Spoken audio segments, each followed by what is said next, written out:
Joyce T വിയിലൂടെ ഞങ്ങളെ ശ്രദ്ധിക്കുന്ന എല്ലാവർക്കും യേശുക്രിസ്തുവിൻ്റെ നാമത്തിൽ സ്നേഹവും വന്ദനവും അറിയിക്കുന്നു. പ്രിയപ്പെട്ട ദൈവമക്കളെ, നിങ്ങളെയൊക്കെ കർത്താവ് ധാരാളം അനുഗ്രഹിക്കുമാറാകട്ടെ. അല്പസമയം നമുക്ക് ദൈവത്തിൻ്റെ മാറ്റമില്ലാത്ത വചനം എന്താണെന്നും അതിൻ്റെ ശ്രേഷ്ഠത എന്താണെന്നും ഒക്കെ നമുക്ക് ചിന്തിക്കാം. ദൈവത്തിൻ്റെ വചനത്തിൻ്റെ ശ്രേഷ്ഠതയെക്കുറിച്ച് നാം വാക്കുകളിലൂടെ വർണ്ണിച്ചാൽ നമുക്കത് വർണ്ണിച്ചു തീർക്കുവാൻ കഴിയുന്നതല്ല. നമ്മുടെ ജീവിതത്തിൽ ഓരോ ദിവസവും നാം ഓരോരുത്തരും അത് അനുഭവിച്ച് അറിയേണ്ടതായ ഒന്നാണ് ദൈവത്തിൻ്റെ വചനത്തിൻ്റെ ശ്രേഷ്ഠത എന്നുള്ളത്. ഈ ദൈവത്തിൻ്റെ വചനം നമ്മോട് സംസാരിക്കുന്നതാണ്. ഈ ദൈവവചനം നമ്മെ വഴി നടത്തുന്നതാണ്. നമ്മുടെ പ്രാണനെ തണുപ്പിക്കുന്നതാണ്. നമ്മുടെ അസ്ഥികളെ ബലപ്പെടുത്തുന്നതാണ്. നമ്മുടെ രോഗത്തിലും നമ്മുടെ ദുഃഖത്തിലും നമ്മുടെ കഷ്ടങ്ങളിലും നമ്മുടെ പ്രയാസങ്ങളിലും പ്രതികൂലങ്ങളിലും മുന്നോട്ട് പോകാൻ കഴിയാത്തവണ്ണം സാഹചര്യങ്ങളിലെല്ലാം ദൈവത്തിൻ്റെ വചനം നമുക്ക് ആശ്വാസം പകർന്നു തരും. നമ്മോട് സംസാരിച്ച് നമ്മെ വഴി നടത്തും. അങ്ങനെ നമ്മെ ഈ ഭൂമിയിൽ ഗൈഡ് ചെയ്യുവാൻ, നമ്മെ ആശ്വസിപ്പിക്കുവാനൊക്കെ കഴിവുള്ളതാണ്. സമാധാനമില്ലാത്ത വ്യക്തി ദൈവത്തിൻ്റെ മാറ്റമില്ലാത്ത ഈ വചനം എടുത്ത് തുറന്ന് വായിച്ചാൽ അവന് സമാധാനം കിട്ടും. സന്തോഷമില്ലാത്തവന് സന്തോഷം കൊടുക്കും. നിരാശയിലായിരിക്കുന്ന ഒരു വ്യക്തിക്ക് ദൈവത്തിൻ്റെ വചനം അവൻ്റെ നിരാശകളെയും ഭാരങ്ങളെയും ഒക്കെ മാറ്റുവാനിടയായിത്തീരും. നമ്മുടെ ചാനലിലൂടെ അനേക സാക്ഷ്യങ്ങൾ നമുക്ക് കേൾക്കുവാൻ കഴിയുന്നുണ്ട്. നമ്മുടെ വ്യക്തിപരമായ ജീവിതത്തിൻ്റെ അനുഭവത്തിലും കർത്താവ് എൻ്റെ വചനം നമ്മോടങ്ങനെ സംസാരിച്ച് ഓരോ ദിവസവും നമ്മെ നടത്തിക്കൊണ്ടിരിക്കുന്നതാണ്. എന്നാൽ ഈ വചനം പല ഭവനങ്ങളിലുമുണ്ട്. ഈ വചനത്തെ ഉപയോഗിക്കാതെ അത് അലമാരകളിലും മറ്റു പല സ്ഥാനങ്ങളിലും വെറുതെ വെച്ചേക്കുന്നതായ ഒരുപാട് ക്രിസ്ത്യൻ കുടുംബങ്ങൾ തന്നെ ഉള്ളതാക്കി നമുക്ക് മനസ്സിലാക്കുവാൻ കഴിയും. എന്നാൽ പ്രിയപ്പെട്ട ദൈവമക്കളെ, നിങ്ങളോട് പറയാനുള്ളത് ദൈവത്തിൻ്റെ വചനം അവിടെ അങ്ങനെ വെക്കാനുള്ളതല്ല. അത് എടുത്ത് നിങ്ങൾ വായിക്കുമ്പോൾ ആ വചനം നിങ്ങളോട് സംസാരിച്ച് നിങ്ങളെ വഴി നടത്തുവാൻ ശക്തമായ ദൈവത്തിൻ്റെ മാറ്റമില്ലാത്ത വചനമാണ്. പേടി കിട്ടാതിരിക്കാനോ അങ്ങനെയുള്ള കാര്യങ്ങൾക്കല്ല വിശുദ്ധ വചനം നമ്മെ ഉപയോഗിക്കേണ്ടത്. ദൈവത്തോട് നമ്മെ അടുപ്പിക്കുന്നതായതാണ് ഈ വിശുദ്ധ ബൈബിൾ എന്ന് പറയുന്നത്. ആമേൻ. ഈ വിശുദ്ധ ബൈബിളിന് ഒരുപാട് ഗുണങ്ങളും ശ്രേഷ്ഠതകളും ഒക്കെ അടങ്ങിയിട്ടുള്ളതാണ്. ഈ വിശുദ്ധ ബൈബിളിൻ്റെ എഴുത്തിനെക്കുറിച്ചും എഴുതിയ കാലഘട്ടത്തെക്കുറിച്ചും എഴുത്തുകാരെക്കുറിച്ചും ഒക്കെ നാം ചിന്തിച്ചാൽ BC 1500 AD 100 ഇടയിലുള്ള ഏകദേശം 1600 വർഷങ്ങൾ കൊണ്ടാണ് ഈ വിശുദ്ധ ബൈബിള് എഴുതുവാനിടയായി തീർന്നത്. ഏകദേശം 40ഓളം എഴുത്തുകാർ ലോകത്തിൻ്റെ വിവിധ സ്ഥാനങ്ങളിലിരുന്ന് വിവിധ കാലഘട്ടങ്ങളിലാണ് ഈ പുസ്തകം എഴുതി തീർത്തത്. എന്നാൽ ഈ പുസ്തകമെല്ലാം കൂടെ ഒരുമിച്ച് യോജിപ്പിച്ചപ്പോൾ അതിനോട് ഒന്നും പരസ്പര വിരുദ്ധങ്ങളായതോ ഒന്നും ചേരാതിരിക്കുകയോ ഒന്നും ചെയ്തതായിട്ട് നമുക്ക് കാണുവാൻ കഴിയുന്നില്ല. അത് ഈ വിശുദ്ധ ബൈബിളിൻ്റെ ശ്രേഷ്ഠതയെ വർണ്ണിക്കുന്നു. പല കാലഘട്ടങ്ങളിൽ പല വ്യക്തികളിരുന്ന് എഴുതിയതാണെങ്കിലും അത് നാം കൂട്ടിച്ചേർത്ത് വെച്ച് കഴിയുമ്പോൾ ഒരു രാത്രി കൊണ്ട് ഒരു വ്യക്തി തന്നെ ഇത് എഴുതിയതുപോലായി ആണ് നമുക്ക് മനസ്സിലാക്കുവാൻ കഴിയുന്നത്. വിദ്യാസമ്പന്നരും വിദ്യ ഇല്ലാത്തവരും രാജാക്കന്മാരും നാട്ടിടയന്മാരും മുഖവന്മാരും അങ്ങനെ പല കാറ്റഗറിയിലുള്ള ആളുകൾ എഴുതിയതാണെങ്കിൽ തന്നെയും ഇത് നാം വായിച്ചാൽ നമുക്കത് അങ്ങനെയുള്ള അതിൻ്റേതായ ഒരു വ്യത്യാസം നമുക്ക് കാണുവാൻ കഴിയുന്നില്ല. കാരണം ഇതിൻ്റെയൊക്കെ പിന്നിലുള്ള കാരണമെന്ന് പറയുന്നത് പരിശുദ്ധാത്മാവാം ദൈവം മനുഷ്യനെ ഉപയോഗിച്ച് പരിശുദ്ധാത്മാവ് അവർക്ക് കൊടുത്തത് അവരെഴുതി. അവരുടെ വ്യക്തിപരമായ ബുദ്ധിയിൽ നിന്നും ജ്ഞാനത്തിൽ നിന്നും ഒന്നും എഴുതിയതല്ലിത്.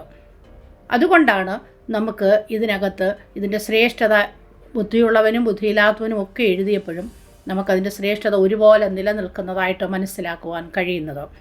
അതുപോലെ ഈ വിശുദ്ധ ബൈബിളിൻ്റെ പ്രത്യേകത എന്ന് പറയുന്നത് ഇതിൻ്റെ ഏതു ഭാഗം നാം എടുത്ത് പഠിച്ചാലും അതിനകത്തൊക്കെ നമുക്ക് കാണുവാൻ കഴിയുന്നത് വിശകലനം ചെയ്ത് പഠിച്ചാലോ യേശുക്രിസ്തുവിൻ്റെ കാൽവറിയിലെ യാഗത്തിലൂടെ യേശുക്രിസ്തുവിൻ്റെ രക്തത്തിലൂടെ മാനവജാതിക്ക് ലഭിച്ചതായ വീണ്ടെടുപ്പിനെ കുറിച്ചാണ് അതിനകത്ത് പ്രതിപാദിക്കുന്നത്. കാരണം ഏത് കാലഘട്ടങ്ങളിൽ എഴുതിയ വ്യക്തിയായാലും അതാണ് അതിൽ പ്രതിപാദ്യ വിഷയമായിരിക്കുന്നത്. അതിൻ്റെ കാരണം പരിശുദ്ധാത്മാവാം ദൈവം മാനവജാതിക്ക് വേണ്ടി ഒരുക്കിയതായ യേശുക്രിസ്തുവിൻ്റെ യാഗം, യേശുക്രിസ്തുവിൻ്റെ യാഗത്തിലൂടെ പാപത്തിന് മാനവജാതിക്ക് പരിഹാരമുണ്ടെന്നുള്ളതാണ് ഈ വിശുദ്ധ ബൈബിളിൻ്റെ ശ്രേഷ്ഠത എന്നുള്ളത്. ഈ വിശുദ്ധ ബൈബിള് പല പേരുകളിൽ അറിയപ്പെടുന്നുണ്ട്. സത്യവേദ പുസ്തകം, തിരുവെഴുത്തുകൾ, ദൈവത്തിൻ്റെ പുസ്തകം, ഇങ്ങനെ പല പേരുകളിൽ വിശുദ്ധ ബൈബിളിനെ നമുക്ക് കാണുവാൻ കഴിയുന്നു.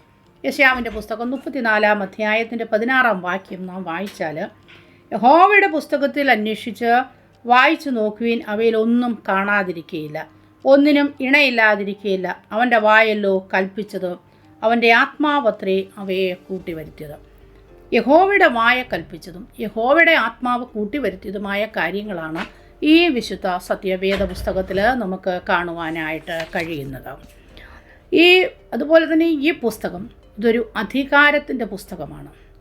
അധികാരമെന്ന് പറഞ്ഞാൽ ഇതിൻ്റെ വാക്കുകളിലും വചനങ്ങളിലുമെല്ലാം അധികാരത്തിൻ്റെതായ ഒരു ശബ്ദമാണ് നമുക്ക് കേൾക്കുവാൻ കഴിയുന്നത്. ആധികാരികമായി മാനവജാതിയോട് സംസാരിക്കുന്നതായ ദൈവത്തിൻ്റെ വാക്കുകളും അരുളപ്പാടുകളുമാണ്.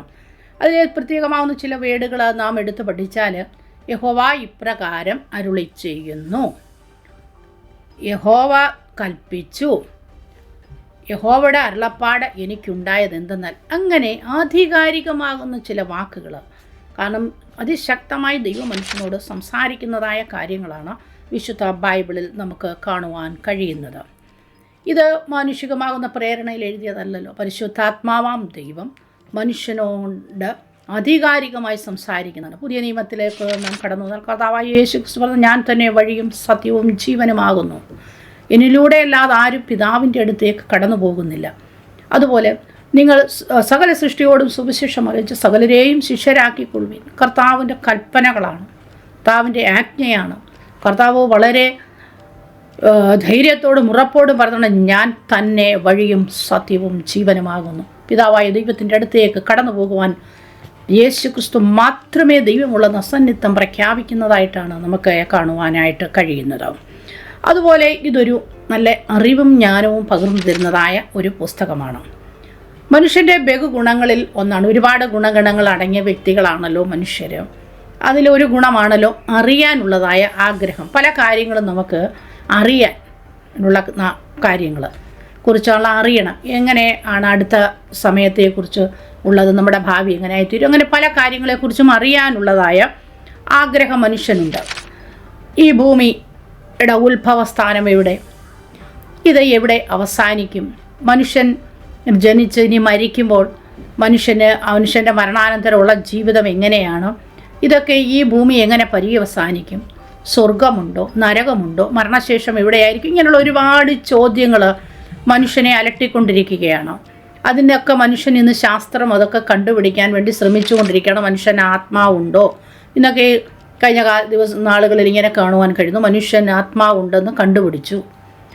ഇതൊക്കെ വിശുദ്ധ വേദപുസ്തകത്തിൽ വർഷങ്ങൾക്ക് മുന്നമേ വളരെ വ്യക്തമായി ദൈവത്തിൻ്റെ ആത്മാവ്, പരിശുദ്ധാത്മാവ് നമുക്ക് അരുളപ്പാട് നൽകിയിട്ടുള്ളതാണ്, നമുക്ക് ജ്ഞാനം നൽകി തന്നിട്ടുള്ളതാണ്. അങ്ങനെ മനുഷ്യൻ്റെ ഒരുപാട് ചോദ്യങ്ങൾക്ക് ഉത്തരം തരുവാൻ കഴിയുന്നതായ ഒരു ഏക പുസ്തകമാണ് വിശുദ്ധ ബൈബിൾ എന്ന് പറയുന്നത്. മറ്റു പല പുസ്തകങ്ങളും നാം പഠിച്ചാൽ നമുക്ക് ഇങ്ങനെ ഊഹിക്കാം, അല്ലെ അങ്ങനെ ചിന്തിക്കാം, അങ്ങനെ അനുമാനിക്കാം എന്നുള്ള പല കാര്യങ്ങളുമാണ് നമുക്ക് കാണുവാൻ കഴിയുന്നത്. എന്നാൽ വിശുദ്ധ ബൈബിളിൻ്റെ വാക്കുകളും വചനങ്ങളും എല്ലാം വളരെ ക്ലിയറായിട്ട് അതങ്ങനെ തന്നെ എന്ന് വളരെ ശക്തിയായുടെ കൂടെ പ്രസ്താവിച്ചിരിക്കുന്നതായിട്ട് നമുക്ക് കാണുവാൻ കഴിയുന്നു. ആധികാരികമായും സ്പഷ്ടമായും ഒക്കെ പ്രസ്താവിക്കുന്നതാണ്. ഭൂമിയുടെ ഉൽപ്പത്തി തന്നെ, ഭൂമിയുടെ ഉൽപ്പത്തിയെക്കുറിച്ച് വിശുദ്ധ വേദപുസ്തകത്തിൽ ഒരു വിവരണം കൊടുത്തിട്ടുണ്ട്. അത് കണ്ടാൽ ഒരു ദൃസാക്ഷി നിന്ന് വിവരിക്കുന്നത് പോലെയാണ് വിശുദ്ധ ബൈബിളിനെ കുറിച്ച് ഭൂമിയുടെ ഉൽപ്പത്തി, അതിൻ്റെ ആരംഭവും മനുഷ്യനുണ്ടായതും ഒക്കെ വളരെ ക്ലിയറായിട്ട് വിശുദ്ധ ബൈബിളിൽ രേഖപ്പെടുത്തിയിട്ടുണ്ട്. ഇപ്രകാരം രേഖപ്പെടുത്തുവാനും ദൈവത്തിൻ്റെ ആത്മാവിനല്ലാതെ വേറെ ഒന്നിനും കഴിയത്തില്ല. ഇത് വിശുദ്ധ വേദപുസ്തകത്തിൻ്റെ വലിയ ശ്രേഷ്ഠതയാണ്. അതുപോലെ പ്രിയ ദൈവമക്കളെ, ഇതൊരു പ്രവചന പുസ്തകമാണ്. വിശുദ്ധ ബൈബിളിൻ്റെ 1/5 പ്രവചനമാണ്. ഈ പ്രവചനങ്ങളിൽ ഒരുപാട് പ്രവചനങ്ങൾ നിറവേറിയിട്ടുള്ളതാണ്. ഇനിയും കുറച്ച് ഭാഗങ്ങൾ നിറവേറാനുള്ളതാണ്. ഇനി ബാക്കി പ്രവചനങ്ങളൊക്കെ ഈ കാലഘട്ടങ്ങളിൽ നിറവേറിക്കൊണ്ടിരിക്കുന്നതായ കാര്യങ്ങളാണ്. യേശുക്രിസ്തുവിനെക്കുറിച്ച് വിശുദ്ധ ബൈബിളിൽ നമുക്ക് യേശുക്രിസ്തുവിൻ്റെ ജനനത്തിന് ഒരു 700 വർഷങ്ങൾക്ക് മുന്നമേ തന്നെ പ്രവാചകന്മാർ പ്രവചിച്ചിട്ടുണ്ട്. ആ പ്രവചനം അതുപോലെ ആ കാലത്തിൻ്റെ സമയത്ത് അത് നിവർത്തിക്കുവാനിടയായി തീർന്നു. അതുപോലെ സാമ്രാജ്യങ്ങളെക്കുറിച്ച്, ലോകരാഷ്ട്രങ്ങളെക്കുറിച്ച്, ലോകരാജ്യങ്ങളെക്കുറിച്ച് ഒക്കെ ഒത്തിരി പ്രവചനങ്ങൾ പറഞ്ഞിട്ടുണ്ട്. അതൊക്കെ നിറവേറിക്കൊണ്ടിരിക്കുകയാണ്. ലോക സംഭവങ്ങളെക്കുറിച്ച് ഇന്ന് നാം ശ്രദ്ധിച്ചാൽ ലോകത്തിൽ ഒരുപാട് സംഭവങ്ങൾ നടന്നുകൊണ്ടിരിക്കുകയാണ്. അതെല്ലാം വിശുദ്ധ ബൈബിൾ നാം ആധികാരികമായി പഠിച്ചാൽ ക്ലിയറായിട്ട് വിശുദ്ധ ബൈബിളിൽ അതെല്ലാം വളരെ വ്യക്തമായി രേഖപ്പെടുത്തിയിട്ടുണ്ട്. ഈ രാജ്യങ്ങളെക്കുറിച്ച്, സാമ്രാജ്യങ്ങളെക്കുറിച്ച്, രാഷ്ട്രങ്ങളെക്കുറിച്ചുള്ള പ്രവചനം എന്ന് പറഞ്ഞാൽ പല സാമ്രാജ്യങ്ങൾ, ബാബേൽ സാമ്രാജ്യം, ഗ്രീക്ക് സാമ്രാജ്യം, റോമൻ സാമ്രാജ്യം, അങ്ങനെയൊക്കെ ഒരുപാട് കാലഘട്ടങ്ങൾ കഴിഞ്ഞ കാലങ്ങളുണ്ടായി. അതൊക്കെ വിശുദ്ധ ബൈബിളിൽ വളരെ വ്യക്തമായിട്ട് ക്ലിയറായിട്ടും ദൈവത്തിൻ്റെ പരിശുദ്ധാത്മാവ് ദൈവത്തിൻ്റെ ദാസന്മാർക്ക് എഴുതി കൊടുത്തിട്ടുള്ള കാര്യങ്ങളാണ്, വെളിപ്പെടുത്തി കൊടുത്തിട്ടുള്ളതായ കാര്യങ്ങളാണ്. ഇതൊക്കെ ഈ വിശുദ്ധ ബൈബിളിൻ്റെ ശ്രേഷ്ഠതയെ വർണ്ണിക്കുന്നതാണ്. ഈ വിശുദ്ധ ബൈബിളിലെ കാര്യങ്ങൾ ഇപ്പോഴും ഓരോ കാര്യങ്ങളും നിവർത്തിച്ചു കൊണ്ടേയിരിക്കുന്നതാണ്. ബാക്കിയുള്ളവ കൃത്യസമയത്ത് തന്നെ നിവർത്തിക്കും. കാരണം കഴിഞ്ഞ കാലങ്ങളിൽ അതെല്ലാം നിവർത്തിച്ചതുകൊണ്ട് ഇനിയുള്ളതും നിവർത്തിക്കുക തന്നെ ചെയ്യപ്പെടും. ആമേൻ, സ്തോത്രം. ഇതൊക്കെ ദൈവവചനമാകുന്ന ഈ വിശുദ്ധ ബൈബിളിൻ്റെ നിശ്വാസ്യത, അതിൻ്റെ ഉറപ്പിനെ വിളിച്ചറിയിക്കുന്നതാണ്. അതുപോലെ വിശുദ്ധ ബൈബിളിൻ്റെ ഉറപ്പിനെ, അതിൻ്റെ നിശ്വാസ്യതയെ വിളിച്ച് അറിയിക്കുന്ന ഒരു കാര്യമാണ് ഇസ്രായേൽ ജാതി എന്നുള്ളത്. ഇസ്രായേൽ ജാതിയെ കുറിച്ച് നാം പഠിച്ചാൽ ദൈവിക കാര്യപരിപാടിയുടെ ഘടികാരത്തിലെ ഒരു പ്രധാന സൂചികയാണ് ഇസ്രായേൽ എന്ന് പറയുന്നത്. മാനവജാതി പാപത്താൽ മലിനമായി തീർന്നപ്പോൾ ഇസ്രായേൽ എന്ന ജാതിയിലൂടെ വാഗ്ദത്ത മശിഹായെ ലോകത്തിലേക്ക് കൊണ്ടുവരിക, ദൈവിക അരുളപ്പാടുകൾ എഴുതി സൂക്ഷിക്കുക, സത്യാരാധന നിലനിർത്തുക, ദൈവത്തിന് സാക്ഷികളായിരിക്കുക എന്നീ ഉദ്ദേശത്തോടു കൂടെയായിരുന്നു ദൈവം ഇസ്രായേലിനെ വേർതിരിച്ചത്. ആ ജാതിയുടെ പൂർവ്വകാല ചരിത്രം, വർത്തമാനകാല ചരിത്രം, ഭാവികാല ചരിത്രങ്ങളെല്ലാം വിശുദ്ധ ബൈബിളിൽ നമുക്ക് വളരെ വ്യക്തമായി കാണുവാൻ കഴിയുന്നു. ആകയാൽ ഈ യഹൂദ ജാതി ഭൂമിയിൽ ഉള്ളിടത്തോളം കാലം ബൈബിളിൻ്റെ ദൈവനിശ്വാസ്യതയെ ആർക്കും നിഷേധിപ്പാൻ കഴിയുന്നില്ല. ഇന്നും നമ്മൾ യൂട്യൂബിലൂടെ ഒക്കെ നോക്കിയാൽ നമുക്ക് ഒരുപാട് ഇസ്രായേലിൻ്റേതായ കാര്യങ്ങൾ കുറിച്ച് കാണുവാനായിട്ട് കഴിയുന്നു. അതൊക്കെ വിശുദ്ധ ബൈബിളിൽ വളരെ ക്ലിയറായിട്ട് ദൈവത്തിൻ്റെ പരിശുദ്ധാത്മാവ് രേഖപ്പെടുത്തിയിട്ടുള്ളതായ കാര്യങ്ങളാണ്. അതുപോലെ ഈ വിശുദ്ധ ബൈബിള് അതിവേഗത്തിൽ പടർന്നുകൊണ്ടിരിക്കുന്നതായ ഒരു പുസ്തകമാണ്. മറ്റുള്ള പുസ്തകങ്ങളെ അപേക്ഷിച്ച് നോക്കിയാൽ വളരെ വേഗത്തിൽ തന്നെ ഇത് പടർന്നുകൊണ്ടിരിക്കുന്നതാണ്. ഏകദേശം ഒരു 3000-ഓളം അധികം ഭാഷകളിൽ ഈ വിശുദ്ധൻ്റെ അറിവ് ശരിയാണെങ്കിൽ 3000-ഓളം ഭാഷകളിൽ ഈ വിശുദ്ധ ബൈബിൾ ട്രാൻസ്ലേഷൻ ചെയ്യുവാൻ ഇടയായിട്ടുണ്ട്. ലോകത്തിലെ സകല മാനവജാതിയോടും ഘോഷിക്കേണ്ടതായ ഒരു വചനമാണിത്. അതുകൊണ്ടാണ് ഇതിങ്ങനെ അനേക ഭാഷകളിൽ ദൈവത്തിൻ്റെ ആത്മാവ് ദൈവദാസന്മാരെ ഉപയോഗിച്ച് ഇങ്ങനെ ട്രാൻസ്ലേഷൻ ചെയ്തുകൊണ്ടിരിക്കുന്നത്. ഈ വിശുദ്ധ ബൈബിളിലെ പല കാര്യങ്ങളും, പല പുസ്തകങ്ങളും, പഴയ നിയമത്തിലെ പല പുസ്തകങ്ങളും ഏകദേശം 3000 വർഷങ്ങളോളം ഒക്കെ ആയതാണ് എഴുതിയിട്ട്.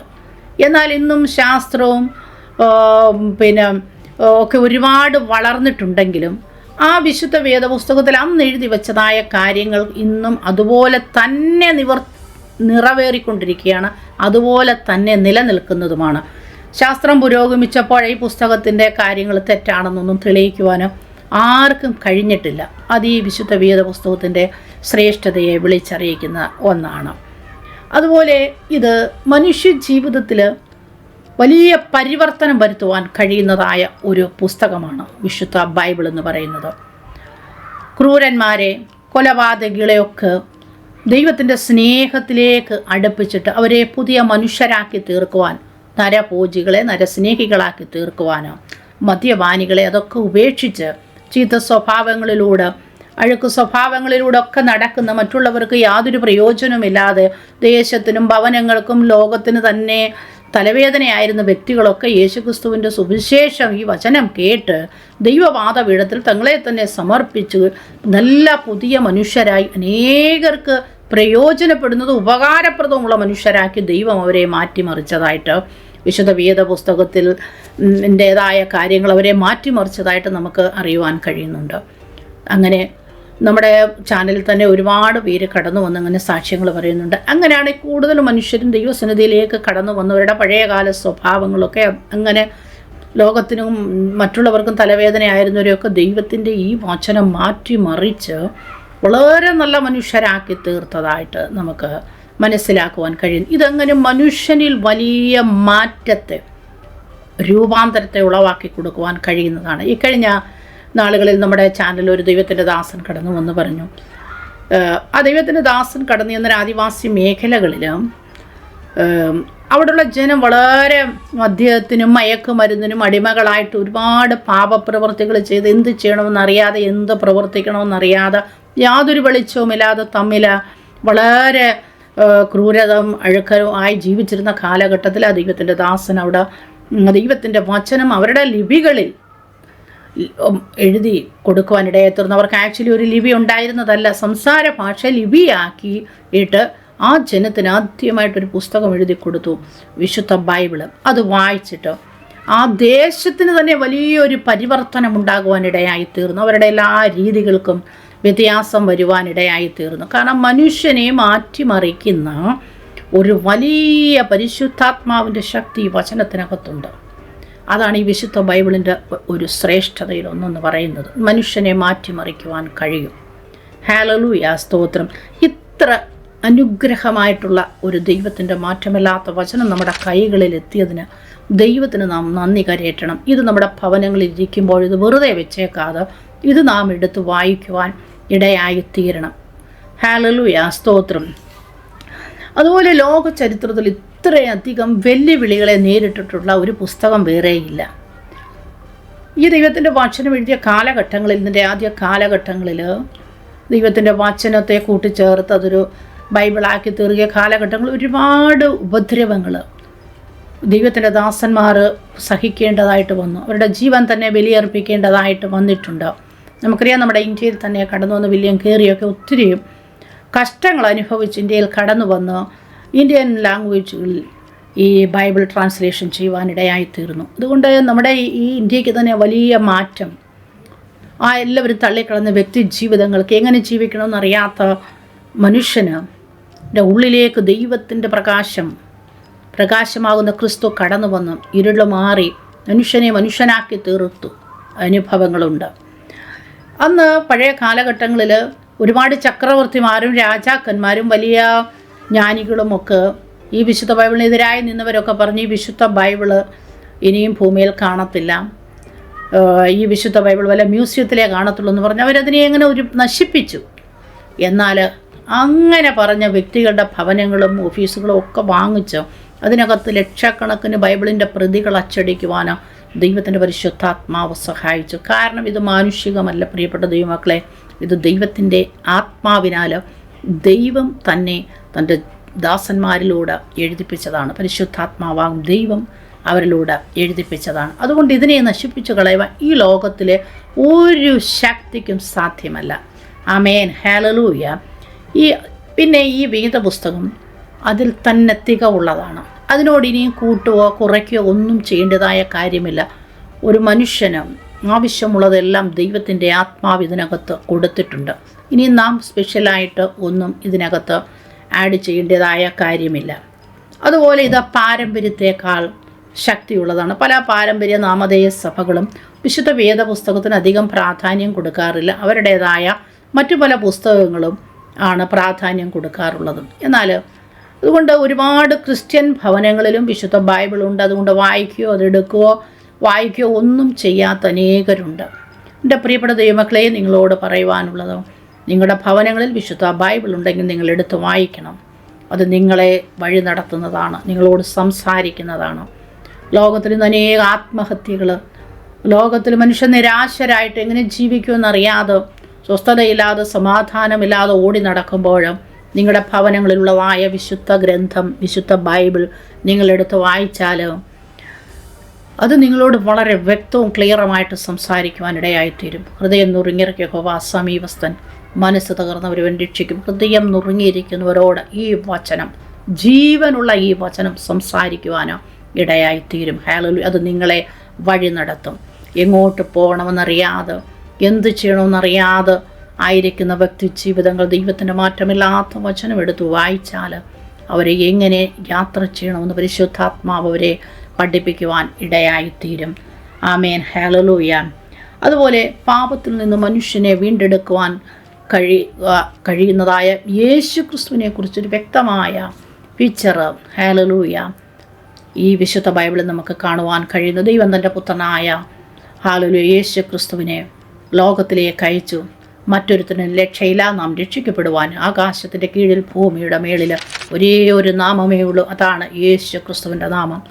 ആ നാമത്തെ, ആ യേശു ക്രിസ്തുവിനെ പിതാവായ ദൈവം തൻ്റെ ഏകജാതനായ പുത്രനെ ഭൂമിയിലേക്ക് അയച്ചു മാനവജാതിയുടെ പാപത്തിൻ്റെ പരിഹാരത്തിനു വേണ്ടി മനുഷ്യൻ പല കാര്യങ്ങളും ചെയ്യും. എന്നാൽ പാപിയായ മനുഷ്യൻ എന്തു തന്നെ ചെയ്താലും അതെല്ലാം പാപത്തിൽ തന്നെയാണ്. എന്നാൽ പാപമില്ലാത്ത പരിശുദ്ധനായ കർത്താവ് ഹല്ലേലൂയ ഭൂമിയിലേക്ക് കടന്നു വന്ന് തൻ്റെ പാപമില്ലാത്ത രക്തം മാനവജാതിക്ക് വേണ്ടി ഊറ്റിത്തരുവാനിടയായി തീർന്നു. നാം ചെയ്തതായ പാപങ്ങൾക്ക് ഹല്ലേലൂയ ആദിമ മനുഷ്യൻ ചെയ്ത പാപം മനുഷ്യനിൽ പാരമ്പര്യമായി ഇങ്ങനെ കടന്നു വന്നിരിക്കുമ്പോൾ ആ പാപത്തിനൊരു വിടുതൽ നേടുവാന് പാപമില്ലാത്ത പരിശുദ്ധനായ ക്രിസ്തുവിൻ്റെ രക്തത്തിന് മാത്രമേ കഴിയത്തുള്ളൂ. ഹല്ലേലൂയ. നാം ചെയ്യുന്ന നീതിപ്രവൃത്തികളും നാം ചെയ്യുന്ന എല്ലാ കാര്യങ്ങളും കറവരണ്ട തുണി പോലെയാണെന്നാണ് വിശുദ്ധ ബൈബിൾ പറയുന്നത്. എന്നാൽ ആ യേശു ക്രിസ്തുവിനെ വളരെ വ്യക്തമായിട്ട് ഹല്ലേലൂയ നമുക്ക് വരച്ചു കാട്ടി തന്നിരിക്കുന്നതായ ഒരു പുസ്തകമാണ് വിശുദ്ധ ബൈബിൾ എന്ന് പറയുന്നത്. ഹല്ലേലൂയ, സ്തോത്രം. പ്രിയപ്പെട്ട ദൈവമക്കളെ, ആ വിശുദ്ധ ബൈബിൾ നാം വായിച്ചാൽ ഹല്ലേലൂയ നമുക്ക് നല്ല ഒരു ഹല്ലേലൂയ നിത്യതയെക്കുറിച്ച്, നമുക്ക് പിതാവായ ദൈവത്തെക്കുറിച്ചുള്ള അറിവ്, യേശു ക്രിസ്തുവിനെക്കുറിച്ചുള്ള അറിവ്, പരിശുദ്ധാത്മാവിനെക്കുറിച്ചുള്ള ഒരു അറിവ്, നാം എങ്ങനെ ഈ ഭൂമിയിൽ ജീവിക്കണം, മരണത്തിന് ശേഷം നാം എങ്ങനെ എവിടെ എത്തിച്ചേരും, ഹല്ലേലൂയ ഈ ഭൂമിയിൽ വെച്ച് നാം എങ്ങനെ ജീവിച്ചാൽ മരണത്തിന് ശേഷം നമുക്ക് സ്വർഗരാജ്യത്തിൽ എത്തിച്ചേരുവാൻ കഴിയും എന്നൊക്കെയുള്ള എല്ലാ കാര്യങ്ങളും ഈ വിശുദ്ധ ബൈബിളിൽ വളരെ വിശദമായിട്ട് തന്നെ എഴുതിയിട്ടുണ്ട്. ഹല്ലേലൂയ, സ്തോത്രം. ഉൽപ്പത്തി പുസ്തകത്തിൽ പ്രപഞ്ചത്തിൻ്റെ ഉൽപ്പത്തി വിവരിക്കുമ്പോൾ ഹല്ലേലൂയ ബൈബിളിൻ്റെ അവസാന പുസ്തകമാകുന്ന വെളിപ്പാട് പുസ്തകത്തിൽ ഈ ഭൂമിയുടെ അവസാനത്തെക്കുറിച്ച് വളരെ വ്യക്തമായിട്ട് എഴുതിയിട്ടുണ്ട്. ഭൂമിയുടെ ആരംഭത്തെക്കുറിച്ചും ഭൂമിയുടെ ഉൽപ്പത്തിയെ അവസാനത്തെക്കുറിച്ചും മനുഷ്യൻ്റെ ഹല്ലേലൂയ സൃഷ്ടിപ്പിനെക്കുറിച്ചും മനുഷ്യൻ്റെ അവസാനത്തെക്കുറിച്ചും സ്വർഗത്തെക്കുറിച്ചും നരകത്തെക്കുറിച്ചും അങ്ങനെ ഒരു മനുഷ്യൻ ആവശ്യമുള്ള എല്ലാ കാര്യങ്ങളും എഴുതി ഇത്ര വ്യക്തവും ക്ലിയറുമായ എഴുതിയ ഒരു പുസ്തകം ഈ ഉലകത്തിൽ വേറെ ഇല്ല. ഹല്ലേലൂയ. നമ്മുടെ ജീവിതത്തിൽ ഒരു മനുഷ്യൻ ഈ ഭൂമിയിൽ ജീവിക്കേണ്ടതിന് വേണ്ടുന്ന എല്ലാ ഉപദേശങ്ങളും തന്ന ഹല്ലേലൂയ ദൈവം പരിശുദ്ധാത്മാവ് എഴുതി വച്ചിട്ടുള്ളതായ ഒരു പുസ്തകമാണ് ഈ വിശുദ്ധ ബൈബിൾ എന്ന് പറയുന്നത്. ഇതിനോട് തുലനം ചെയ്യുവാൻ ഈ ഭൂമിയിൽ ഹല്ലേലൂയ വേറെ ഒരു പുസ്തകവും ഇല്ല. ഹല്ലേലൂയ, സ്തോത്രം. ഈ പുസ്തകം ഹല്ലേലൂയ നമ്മുടെ കരങ്ങളിൽ കിട്ടിയതുകൊണ്ട് ഹല്ലേലൂയ നാം നമ്മുടെ കർത്താവിന് നന്ദി കരയറ്റണം. ഹല്ലേലൂയ, സ്തോത്രം. കർത്താവ് ഹല്ലേലൂയ നമ്മെ സ്നേഹിച്ചതുകൊണ്ട് ഹല്ലേലൂയ അവൻ്റെ വചനങ്ങൾ, ഹല്ലേലൂയ അവൻ്റെ വാക്കുകൾ നാം എങ്ങനെ ജീവിക്കണമെന്നുള്ളതാ ഈ വചനത്തിലൂടെ ദൈവം നമുക്ക് വെളിപ്പെടുത്തി തന്നിരിക്കുകയാണ്. ആമേൻ, സ്തോത്രം. ഹല്ലേലൂയ, ആമേൻ. ഈ പുസ്തകത്തെ പോലെ മഹത്തായ ഒരു പുസ്തകം ഉലകത്തിലില്ല പ്രിയ ദൈവമക്കളെ. ഹല്ലേലൂയ. അതുകൊണ്ട് ഈ പുസ്തകം നിങ്ങൾ വെറുതെ വെച്ചേക്കാതെ ഹല്ലേലൂയ ഓരോ ദിവസവും എടുത്ത് വായിക്കണം. ഹല്ലേലൂയ. ഒരു ദൈവവൈദ്യൻ്റെ ജീവിതത്തിലും ഇത് ഡെയിലി ലൈഫിൽ ഹല്ലേലൂയ ഇത് വായിക്കണം. ഹല്ലേലൂയ അവൻ്റെ ആത്മീക ജീവിതത്തിൻ്റെ വളർച്ചയ്ക്ക് ഹല്ലേലൂയ കർത്താവിനോട് അവനെ അടുക്കുന്നതിനും ഹല്ലേലൂയ ഈ വചനം മുഖാന്തരമായി തീരും. ഹല്ലേലൂയ, സ്തോത്രം. അങ്ങനെ ഈ വചനം വായിച്ചും ധ്യാനിച്ചും കൊണ്ട് അനുഗ്രഹിക്കപ്പെട്ട ഒരു ജീവിതം ഹല്ലേലൂയ നമുക്ക് നയിക്കാം. ഇത്ര ശ്രേഷ്ഠകരമായ ഒരു ബുക്ക് ഹല്ലേലൂയ കർത്താവ് നമുക്ക് തന്നതുകൊണ്ട് നമ്മുടെ ദൈവത്തിന് നമുക്ക് നന്ദി കരേറ്റാം. ഹല്ലേലൂയ, സ്തോത്രം, സ്തോത്രം. ഹല്ലേലൂയ. കർത്താവ് നിങ്ങളെല്ലാവരെയും അനുഗ്രഹിക്കട്ടെ. ഹല്ലേലൂയ. ഈ വചനം വായിച്ച് ഹല്ലേലൂയ കർത്താവിനോടടുത്ത് വിശുദ്ധിയോടെ വേർപാടോടെ ദൈവം ആഗ്രഹിക്കുന്ന നല്ലൊരു ജീവിതം പ്രിയപ്പെട്ട ദൈവമക്കളെ നമുക്ക് നയിക്കാം. ഹല്ലേലൂയ. നമ്മുടെ കർത്താവിൻ്റെ വരവ് ഏറ്റവും ആസന്നമായിരിക്കുന്ന കാലഘട്ടത്തിൽ ഹല്ലേലൂയ നമ്മുടെ കർത്താവിനോട് ഹല്ലേലൂയ ചേർന്ന് ജീവിക്കേണ്ടതിന് ഹല്ലേലൂയ ഈ വിശുദ്ധ ബൈബിൾ ഓരോ ദിവസവും വായിച്ച് നമുക്ക് ബലപ്പെടാം. അതിന് കർത്താവ് എല്ലാവരെയും സഹായിക്കട്ടെ എന്ന് ഹല്ലേലൂയ ആശംസിച്ചുകൊണ്ട് ഞാൻ എൻ്റെ വാക്കുകളിൽ നിന്ന് വിരമിക്കുന്നു. ദൈവം നമ്മളെല്ലാം ധാരാളം അനുഗ്രഹിക്കട്ടെ. നമുക്കൊരു മിനിറ്റ് ദൈവസന്നിധിയിൽ പ്രാർത്ഥിക്കാം. ഹല്ലേലൂയ. പരിശുദ്ധ കർത്താവേ, നന്ദി നിറഞ്ഞ ഹൃദയത്തോടെ ഞങ്ങളങ്ങേ സ്തുതിക്കുന്നു, സ്തോത്രം ചെയ്യുന്നപ്പാ.